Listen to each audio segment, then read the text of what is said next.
ilustraciones.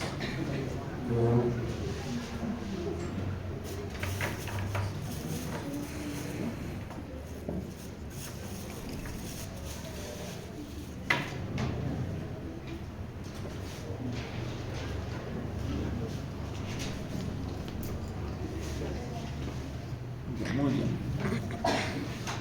Y a ver, ¿qué se debe decirme qué es fractura? Ruptura. Trauma, ¿algo más? Una ruptura. Ruptura. Como definición. A ver,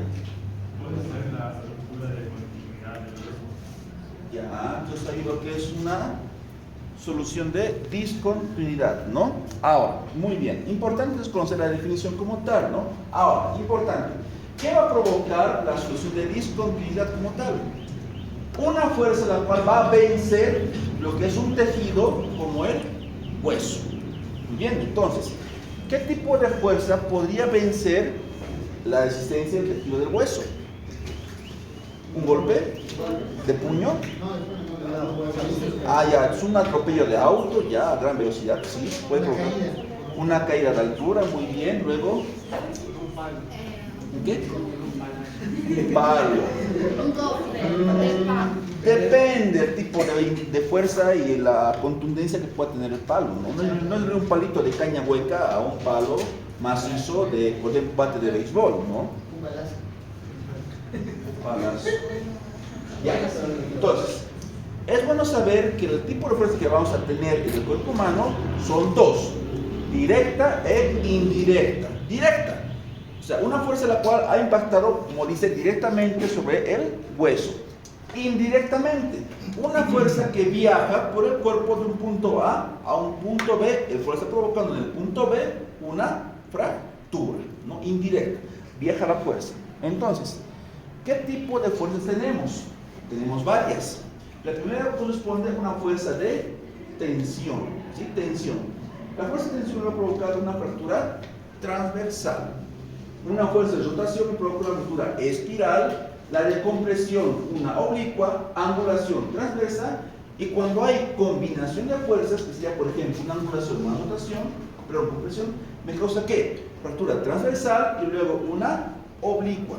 Este tipo de fuerza, en la cual decimos que es una combinación de fuerza, me puede provocar la formación de un tercer fragmento, generalmente un fragmento en forma triangular, al cual denomino alas de mariposa. Finalmente hay una combinación entre rotación más angulación, el cual me provoca netamente una fractura oblicua, la cual luego se va a angular. Para que me entiendan, aquí están. Aquí las tenemos toditas. Entonces fíjense acá. Tensión transversa, compresión oblicua, rotación espiral, luego angulación transversa igual. Y la combinación entre lo que es angulación más compresión, fíjense, primero transversa y luego oblicua, el cual me puede dar la formación igual de un tercer fragmento, el de mariposita. Ahora, no es lo mismo un golpe cuando te causa fractura en un niño, en un adolescente o joven y lo que es un anciano. No es lo mismo, porque cada edad presenta su eslabón débil. Empecemos con los niños. El eslabón débil de los niños es la placa epifisiaria. ¿Qué es la placa epifisiaria? ¿Cuál es su función de la placa? El deslizamiento del hueso, ¿no? Entonces, si el eslabón débil es la placa epifisiaria y se fractura, ¿qué va a provocar en el hueso? Que se solidifique. Falta de crecimiento como tal, no va a crecer más ese hueso. Fíjense, es el eslabón débil del niño, bastante preocupante porque es una zona muy importante del desarrollo del crecimiento. Los jóvenes, los adolescentes, ¿cuál es su eslabón débil? Las estructuras ligamentosas, generalmente se provocan esguinces. La pregunta es, ¿por qué en los jóvenes o los adolescentes es la parte ligamentosa? ¿A qué se debe? Por ejemplo, hay un caso todavía, un adolescente de 15 añitos, cada vez iba al hospital porque cada vez se causaba una lesión en su tobillo, un esguince. Cada vez era jugador de fútbol. Pero ¿por qué en él? ¿Por qué en el adolescente? Los ligamentos. ¿Por qué? ¿Qué pasa?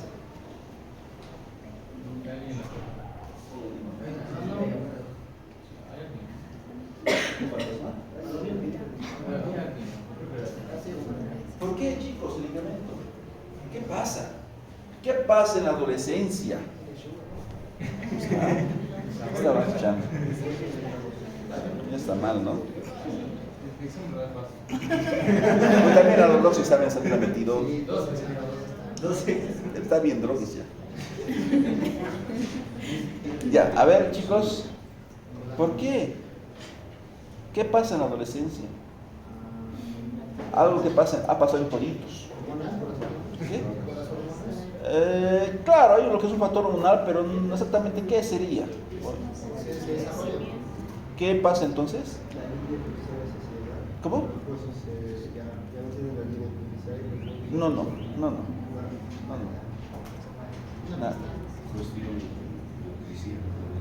No.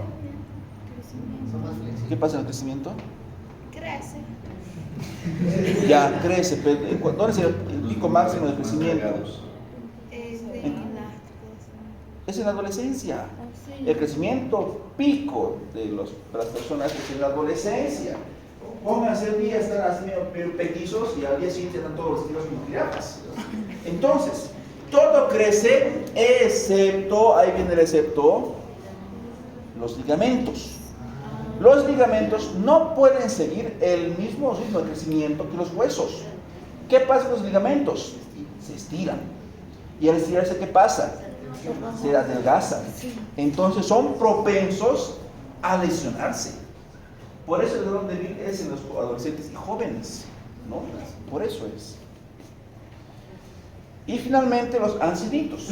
En este caso, debido obviamente a factores de degeneración ósea, ¿no? Finalmente la osteoporosis. Y de esto es la que más frecuentemente se lesiona esa fractura es, ¿dónde? La cadera, la pelvis. Es una que más frecuentemente se fractura. Es importante saber eso. Van a ver en el hospital muchos ancianitos que se han caído de su altura y se han fracturado la cadera. Es pan de cada día. Muy bien, ahora, ¿qué estudios? Bueno, en la parte de estudios radiológicos es importante saber cómo o qué reglas debo de seguir para tener una idónea radiografía. Primero, ninguna zona sospecha de fractura debe tener menos de 2 proyecciones con 90 grados entre sí. O sea, me está diciendo que sí o sí, 2 proyecciones, las cuales tienen que ser muy diferentes una de la otra para buscar ¿qué? La fractura. Segundo, en huesos largos que forman pareja en las extremidades se deben incluir ambos en su totalidad. Esto mayormente lo realizo en pacientes pediátricos. Me interesa comparar un hueso fracturado versus un hueso sano y ver qué tanto se ha lesionado el hueso. Tercero, en fracturas de las extremidades son a veces necesarias posiciones del lado normal, sobre todo en niños. Sigue repitiendo. 4. El mecanismo de dolor referido puede equivocar en cuanto a la situación de la fractura. Esto es muy importante en la cadera y de la rodilla. Es muy frecuente que vengan pacientes mayorcitos, más que todo, que nos indiquen que se han golpeado, se han caído y que les duele el pie. Les duele bastante el pie. Muy bien, pensamos que se ha doblado el tobillo y obviamente se ha dolido bastante. Hacemos la revisión, hacemos la exploración y demás y no tiene nada. Totalmente sano el tobillo. ¿Qué hacemos? Tenemos que sospechar porque el paciente se sigue quejando de dolor. Vamos a buscar ¿dónde? En fémur y cadera. ¿Qué pedimos? Radiografía. Si encontramos fractura ahí, obviamente es un dolor diferido, ¿no? Importante eso. No se confíen con dónde el paciente indica dolor. Segundo, quinto, las proyecciones tangenciales son importantes en algunos huesos, sobre todo en los de tipo plano. ¿Dónde tenemos huesos de tipo plano? Escápula, muy bien, luego. Cráneo, muy bien, luego. ¿Es la imagen? la rótula, muy importante, ¿no? Fíjense, esta es una proyección tangencial para ver lentamente lo que es rótula. 6. Deben incluirse las dos articulaciones más próximas a la fractura. Si es una fractura de antebrazo, ¿qué articulaciones incorporaríamos? De antebrazo. Articulación del codo y de la muñeca. Sí o sí, para ver si también están comprometidos. Y séptimo, en fracturas articulares, el estudio deberá incluir radiografías en posición anteroposterior, lateral y ambas oblicuas. Fíjense, importante pedir entonces 3 proyecciones. ¿Para qué? Para evitar fracturas verticales que puedan afectar la superficie articular. Entonces puede que en una no la encontremos y en la otra sí. Esto más que todo aplicamos a nivel de la mano. Muy importante. Vamos a los tipos de fractura. Entonces tenemos 3 muy importantes: fracturas acorde, estrés y patológicas. Acorde, ¿a qué se refiere? Un hueso sano, el cual ha tenido lo que es un golpe bastante brusco, el cual ha provocado netamente la fractura. Hueso sano con fractura. Por ejemplo, accidente de tránsito, caídas y demás. Fractura de estrés es aquel traumatismo en el cual te causa bastante daño repetitivo a lo largo de tu vida. Por ejemplo, tenemos un deporte bastante brusco que sería el tenis, el básquet, haber fractura a nivel de las falanges, o por ejemplo bailarines de ballet, en donde en la tibia y demás, ¿no? Otro, por ejemplo, los albañiles a nivel de la parte de la columna, las costillas, los cargadores de papa, cemento y demás, igual a nivel de las costillas, más que todo, las primeras costillas como tal, ¿no? Importante. Y las patológicas, en la cual hay una enfermedad previa, la cual va a afectar al hueso paulatinamente. El ejemplo más claro sería la osteoporosis, ¿no? Ahora, viendo la imagen, ¿das por cuál tiene? De las 3. El acorde. ¿No? Muy bien. Ahora, patología, fíjense, hay un montón. Fíjense, de tumores, infecciones de osteomelitis, quistes, ¿no? Y más osteoporosis, ahí está tranquilamente. Ya. Formas de presentación. Primero vamos a los tipos. Tenemos la fractura cesada y la abierta. Cesada, en este caso no tengo presencia de lo que es el hueso fractura como tal, ¿no? En cambio la abierta sí, voy a ver el hueso el cual está expuesto en la parte del exterior. ¿Cuál es peor, cesada o abierta? Abierta.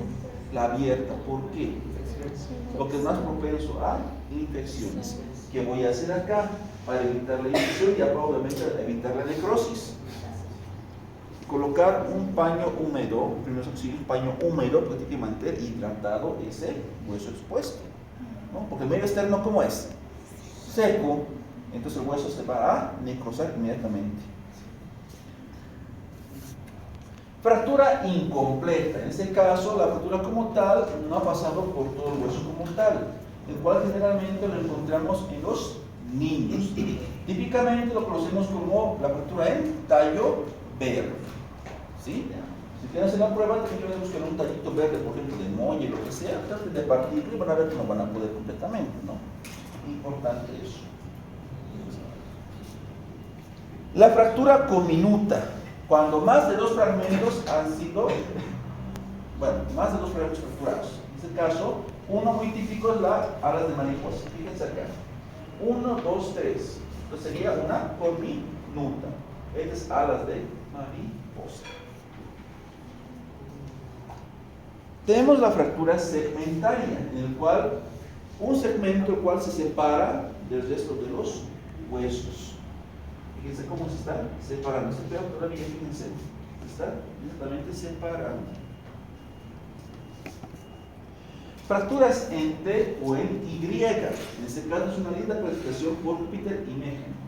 Tenemos tranquilamente la T alta, fíjense, T alta, T baja, la Y, la H, la media y la lateral.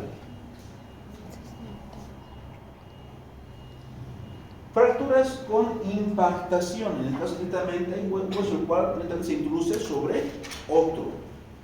¿Este qué hueso es? El húmero. ¿Qué es esto? La cabeza húmera, el cual se introduce directamente sobre la parte del cuerpo del húmero, ¿no?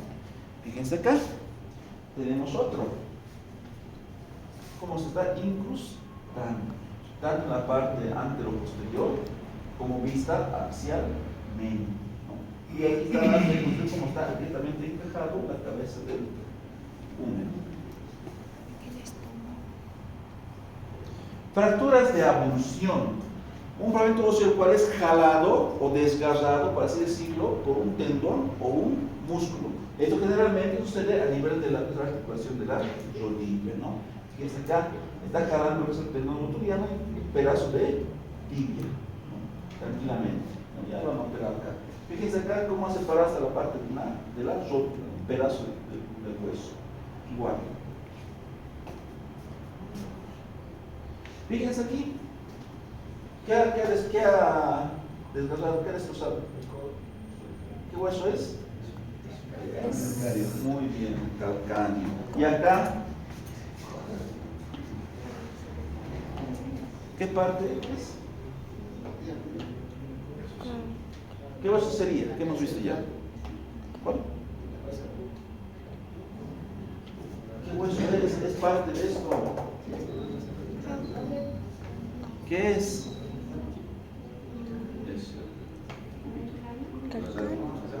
No, ¿qué parte exactamente son? El olecrano. Muy bien. Ya. Ya, un break acá, chicos. Quedamos en configuración.